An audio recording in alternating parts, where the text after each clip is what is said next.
7 na ng gabi. Tingnan nyo yung buwan, oh. Oh. Yan yung buwan, oh. Grabe, ang laki niya. Nag-OT kasi kami, guys. So, ako 3 hours lang. Tapos, si Dayan 4 hours. Pumunta na ako dun sa Kaufland. Namili ako ng pagkain namin. Tsaka prutas, ganun.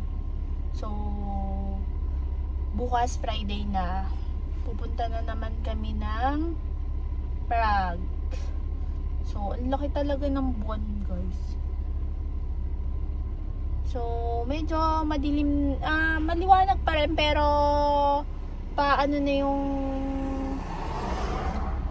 araw. So, alas 7 na ng gabi. Mga 7:15 lalabas na si Dayan. So, antayin natin siya.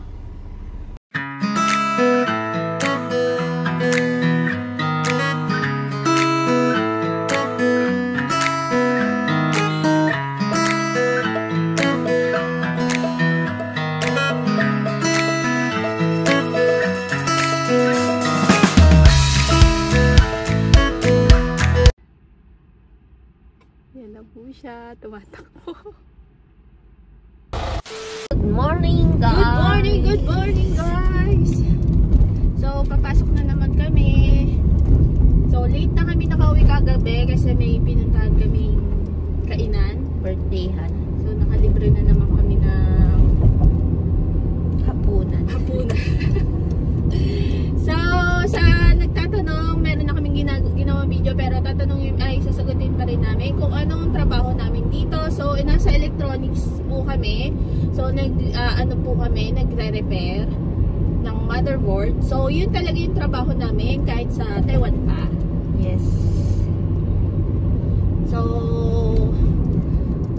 tapos yung bakit daw lagi kaming naglalakad sa beach? sa vlog namin. So, madalas po guys, kaya madalas kami naglalakad sa video namin is yun lang yung halos may time namin na makakuha ng video. Kasi pagdating ho sa bahay, nagmamadali kaming kumilos para mag-asikaso na. Kasi syempre, 6 po, kailangan maaga kami nagigising. So, pagdating sa bahay is magluluto, ganun ganyan. Kaya parang wala ho kaming time kumuha ng video. Madilim na, guys. Ang alas 6. Oo, pero parang pangit yung panahon din ngayon. So, nag-uulan. Hindi naman nag-uulan, parang ambon-ambon. Kami madalas video na naglalakad kasi yun yung pinakamahaba naming time kasi nga mas madalas din kaming nasa labas.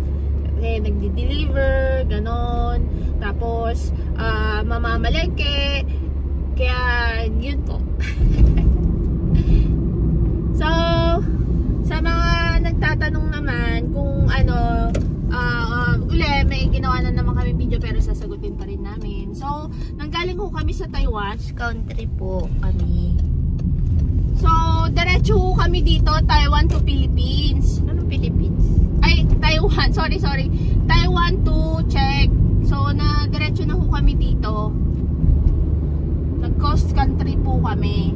So, medyo malaki din yung nagastos namin kasi nga, malaki din yung binayaran namin sa agency. Tapos kung tatanong nyo kung nakapagbakasyon na kami, nagbakasyon na ho kami 2 beses na. Nakauwi na ho kami ng Pilipinas 2 beses.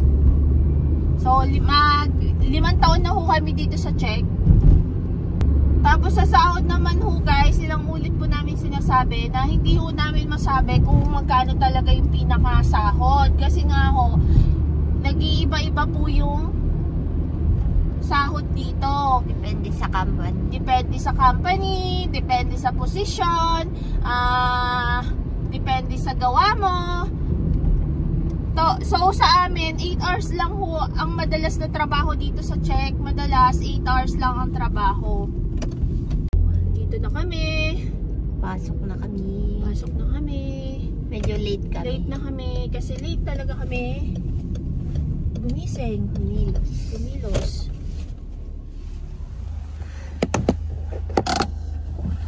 Yan.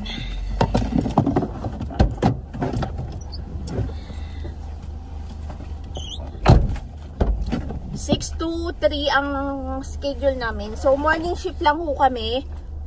So, dito sa check, 8 hours ang madalas na trabaho, tapos try shift. 6 to 2, 2 to 10, at saka 10 to 6. Yun yung madalas. Meron naman pong mga 12 hours na trabaho. Depende po yun sa company. Pero halos lahat, try shift at saka 8 hours ang trabaho. Pero may mga OT na rin yun. Magkaka-OT ko kayo nun. 2 hours, 4 hours, ganon. So, tara, papasok na kami.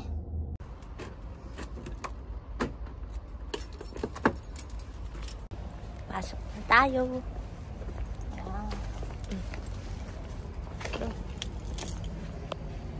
Ayan na ulit. So, Pag-out namin, magdi-deliver kami. oo. Mamaya, pag-out namin, makikita nyo na naman kami naglalakad. So, samahan nyo kami mamaya. So, walang OT si Dayan. Hi guys. Hi guys! Ito, naglalakad na naman kami. Dito kami sa center.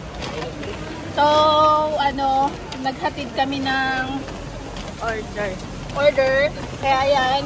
Ngayon ho nangyayari sa amin, kaya madalas naglalakad kami kasi yun lang yung time talaga namin na makapag-video.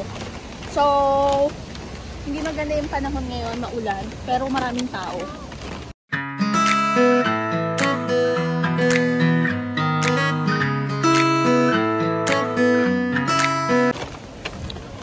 So, punta kami ng Albert, lulutuin para bukas. Kasi bumili na kami ulam na Luto. Magbili kami ng manok na luto. Tapos, yun na. Tapos bukas, ang uulamin namin, yung bibili namin sa Albert. So, natatakot ako maglakad dito guys sa kasi madulas, parang madulas. Kasi na-try na niya madulas. Oo. Dun sa Pero winter yun, na-froze yung mga daanan, kaya nakakatakot maglakad.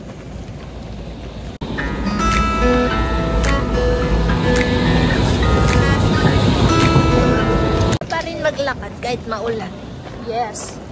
Nga pala guys, yung nagtatanong kung yung sa sa pagsahod sa mga house, sa bahay mag-work. Wala ko kaming idea sa talagang sahod nila kung magkano.